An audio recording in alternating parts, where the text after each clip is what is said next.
वो यूजलेस है। इसलिए सभी संतों ने इस बात को समर्थन दिया है।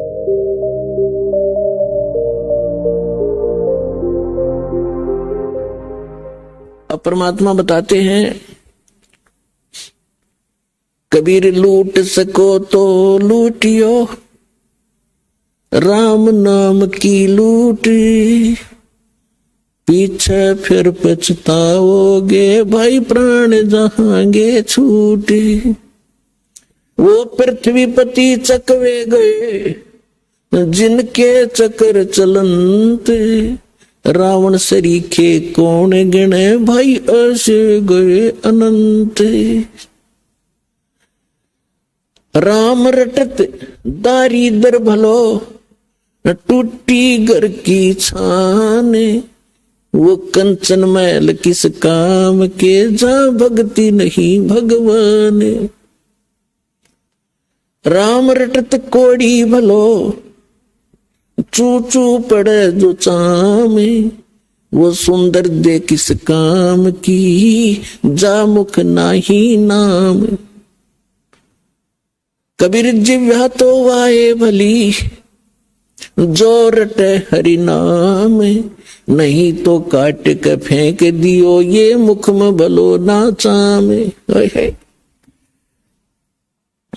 पुण्यात्माओं, जिव्या कितनी काम की चीज है।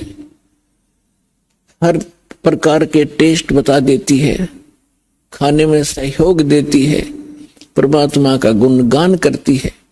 यदि हम इसका यथार्थ यूज नहीं करते, सही प्रयोग नहीं कर रहे हैं, जैसे सारा दिन झूठ बोले, पेट के लिए अटपट करते हैं, किसी का गलत गवाही देकर उसको सजा प्राप्त करवा देते हैं अपनी इस जुबान से, तो ये जुबान आपके लिए सबसे बड़ी दुश्मन से दोएगी। और अगले जन्म में आपको पशु योनि में भेज दिया जाएगा। जुबान होगी लेकिन इसको आप बोल नहीं सकोगे। तो परमात्मा कहते हैं, यदि भक्ति नहीं करते हो, परमात्मा की गुणगान नहीं करते हो, इसके अतिरिक्त आप केवल रोजी रोटी या किसी अन्य को सताने के लिए जिह्वा का प्रयोग करते हो। कबीर साहब कहते हैं, हितै पराई आत्मा जीभ बांध तलवार। एक तगड़ा व्यक्ति एक कमजोर व्यक्ति को ऐसा वचन बोल देता जुबान से, अब उसकी पार तो बसाए नहीं, क्योंकि वो हर तरह से सब उसे तगड़ा है, बलशाली भी है, वैसे भी राज में पहुंच है। तो वो व्यक्ति उसको प्रति उत्तर ना दे करके बैठ कर रोता है अपने घर पे, उसकी आत्मा दुख पाती है। तो उसने उस जीभ से तलवार का काम कर दिया, उस आदमी की आत्मा काट दी। उसके बैड अकाउंट में लिखिएगी, बेशक वो गरीब ना बोल सकता, परमात्मा सारी सुनता है। कहते हैं, चिट्ठी पायल बाजा पैर, साहिब सुनता है सब लहर। तो इस प्रकार हम इन सभी क्रियाओं से जो परिचित होंगे, उसके विषय में बताया है कि फिर हम ये गलतियां नहीं करेंगे और हम केवल भक्ति करेंगे। तो परमात्मा बताते हैं कि जब आप भक्ति ना करके और अन्य किसी भी विषय पर चर्चा करोगे, आपको ये बात याद आवेगी, क्यों टाइम वेस्ट किया। अपने कोई भक्ति करेंगे या नित्यनेम करेंगे या मंत्र जाप करेंगे, ना अपनी कोई पुस्तक धार्मिक वो पढ़ेंगे, उससे पुण्य बनेंगे। इसके अतिरिक्त हम जो भी करते हैं, बोलते हैं, वो व्यर्थ है, वो यूजलेस है। इसलिए सभी संतों ने इस बात को समर्थन दिया है कि परमात्मा की भक्ति करो, बाकी आप जितना भी क्रिया इसके अतिरिक्त करते हो, ये आपको लाभ नहीं देगी। अब जैसे आपने सुना था कि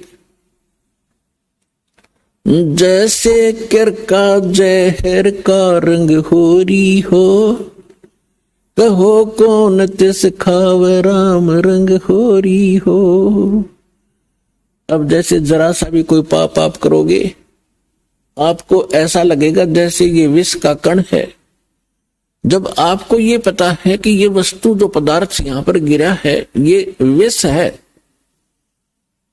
और उसका एक कण भी पड़ा हो और विष के अवगुण से आप परिचित हैं, उसकी हानि से परिचित हैं, उसका एक कण किरका कहीं गिरा हो, क्या आप उठाकर जीभ का लगाओगे? उसको उठाकर ऐसे स्थान पर दबाओगे, किसी और के भी हाथ ना लग जा, और अपने हाथ में भी 6 साबुन से धोओगे। तब आपको जब ये ज्ञान होगा कि आप जो क्रियाएं कर रहे हो, एक परमात्मा की भक्ति ना करके 2 नंबर के काम करते हो, मांस खाते हो, शराब पीते हो, हुक्का पीते हो, या और कोई दुराचार करते हो, आपको वो विष का कण दिखाई देगा। और जो व्यक्ति बुद्धिमान होता है, जैसे बालक तो गलती करते हैं, वो विष भी खा जाते हैं, मर जाते हैं, खाएंगे तो मरेंगे भी। और जब वो बच्चे बुद्धिमान होते हैं, कुछ शाने होते हैं, फिर उनको पता चल जाता है कि ये सर्प है, ये बिजली है, ये विष है, और पहले वो उन्हीं को पकड़ लेता और मर जाता है। जब वो समझदार होता है तो स्वयं भी दूर भागता है और अन्य को भी सतर्क करता है कि बिजली का तार गिरा है, इसे दूर हो जाओ। और छोटा बालक होता है, जब तक बुद्धि काम नहीं करती, उसको पकड़कर मर जाता है।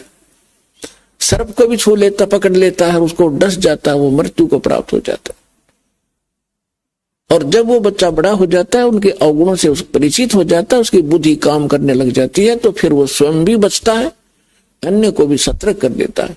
ठीक इसी प्रकार ये समाज सारा बालक बुद्धि का है। जब तक ये तत्व ज्ञान से परिचित नहीं है, परमात्मा के विधान से परिचित नहीं, तो सभी विष खा रहे हैं, सर्प की पूंछ पकड़ रहे हैं और बिजली के तारों को हाथ लगा रहे और मर रहे हैं।